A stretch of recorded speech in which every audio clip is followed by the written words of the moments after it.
தேசபந்து தென்னக்கோன் முன்னாள் போலீஸ் மா அதிபர் அவர்கள் இவர் இப்போது எங்கிருக்கிறார் என்பது பற்றிய விடயங்கள் ஆராயப்பட்டு அலசப்பட்டுக் கொண்டிருக்கிற நிலையில் அவர் குறித்தான செய்தி முக்கிய செய்தியாக வீரகேசரி பத்திரிகையில் இடம்பெறுகிறது. தேசபந்துவே பிரதான சூத்திரதாரி, டிரான் தொடர்பிலும் விசாரணை, கைது உத்தரவை ரத்து செய்ய கோரி தாக்கல் செய்யப்பட்ட மனுவில் சட்டமா அதிபர் தெரிவிப்பு என்பதாக வீரகேசரி பத்திரிகை இன்றைய தினம் பிரதான தலைப்புச் செய்தியை இவ்வாறு கொண்டு வருகிறது.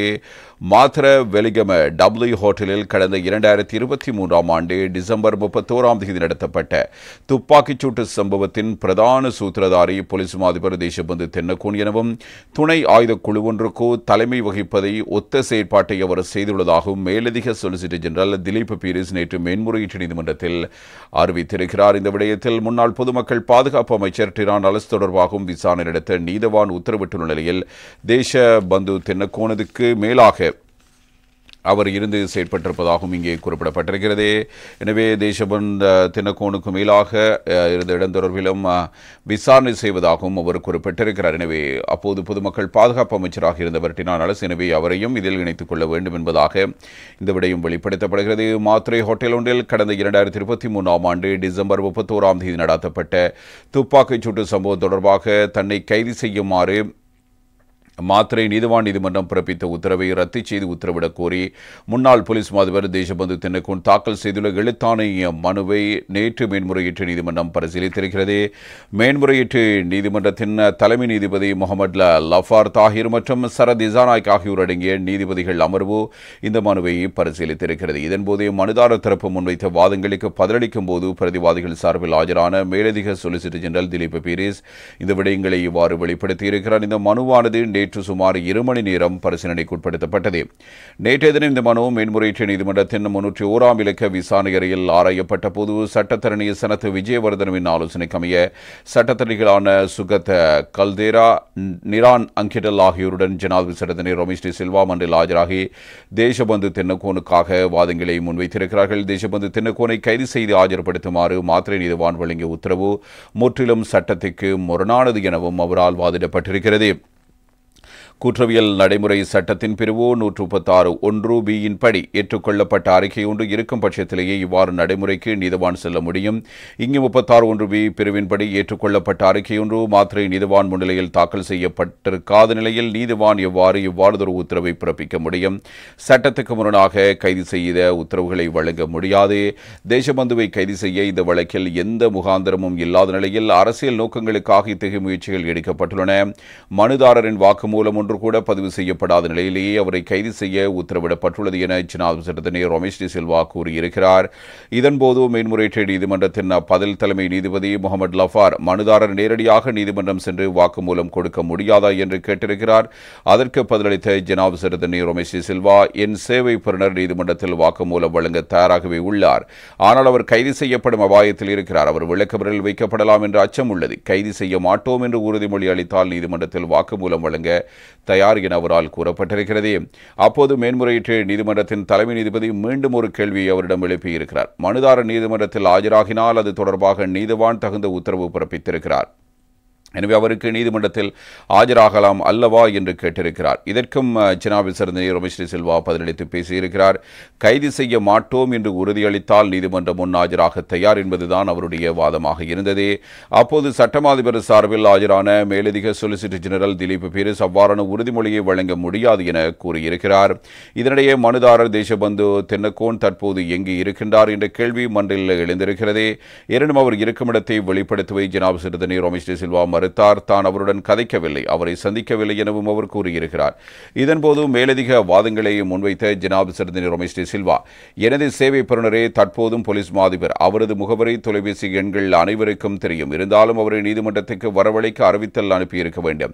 அதுதான் சட்ட நிலைமை. குற்றவியல் சட்டத்தின் 138, 139 பிரிவுகள் சரியாக இங்கு பின்பற்றப்படவில்லை. அவரை கைது செய்ய உத்தரவு பிறப்பித்தது சட்டப்படி அல்ல. கைது உத்தரவுக்கு எதிராக நாம் மேன்முறையீட்டு நீதிமன்றத்தை நாடியிருக்கும் பின்னணியில் கூட மனுதாரரை கைது செய்ய திறந்த பிடியாணை பிறப்பிக்கப்பட்டுள்ளது என்பதும் ஊடகங்களூடாக தெரியவந்தது.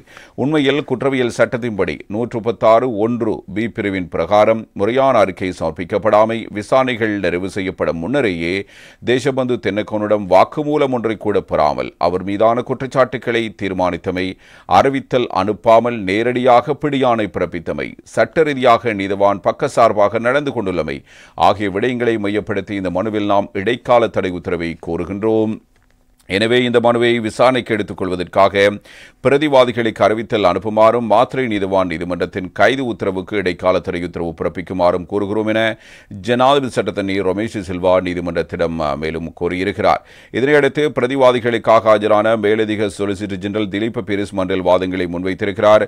மனுதாரரின் சட்டத்தரணி அவர் இன்னும் போலீஸ் மாதிபராக பணிபுரிவதாக குறிப்பிட்டிருக்கிறார். நான் வெட்கப்படுகிறேன். போலீஸ் மாதிபர் கடந்த 14 நாட்களாக நீதிமன்றத்தை தவிர்த்து தலைமறைவாகி வருகிறார். அவரை கண்டுபிடிக்க பொதுமக்களின் உதவியை போலீசார் கோரியிருக்கிறார்கள்.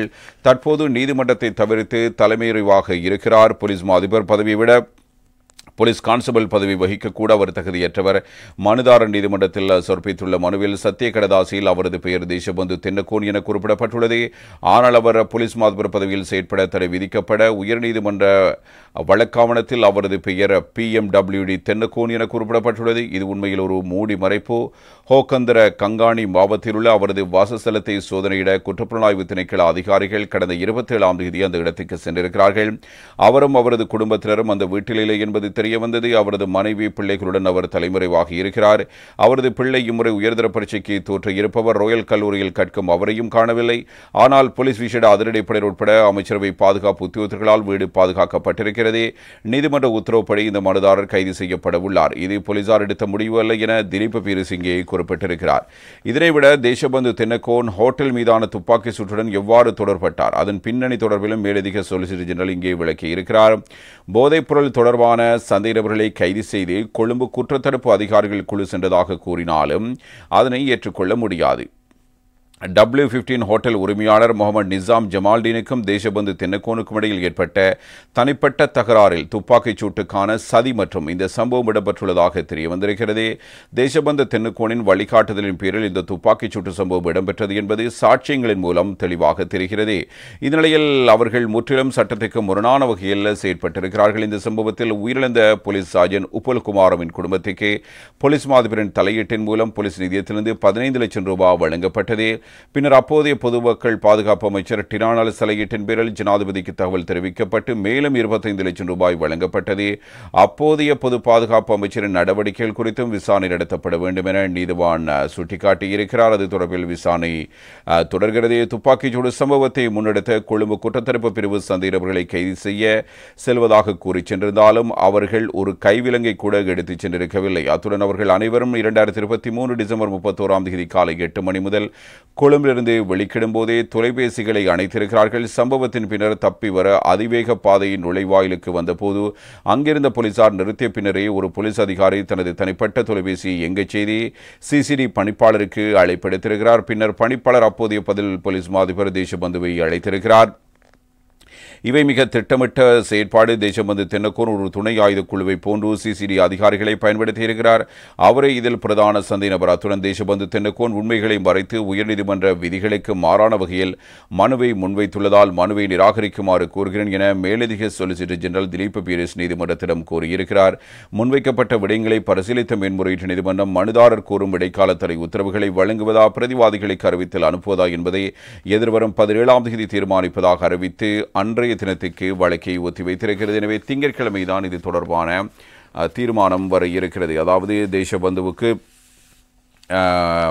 விதிக்கப்பட்டிருக்கிற பிடியாணை குறித்தான விடயம். எனவே இடைக்கால தடை வழங்குவதா இல்லையா என திங்களன்று தீர்மானிக்கப்படும் என்பதாக இந்த செய்தியை நாங்கள் புரிந்து கொள்ளலாம்.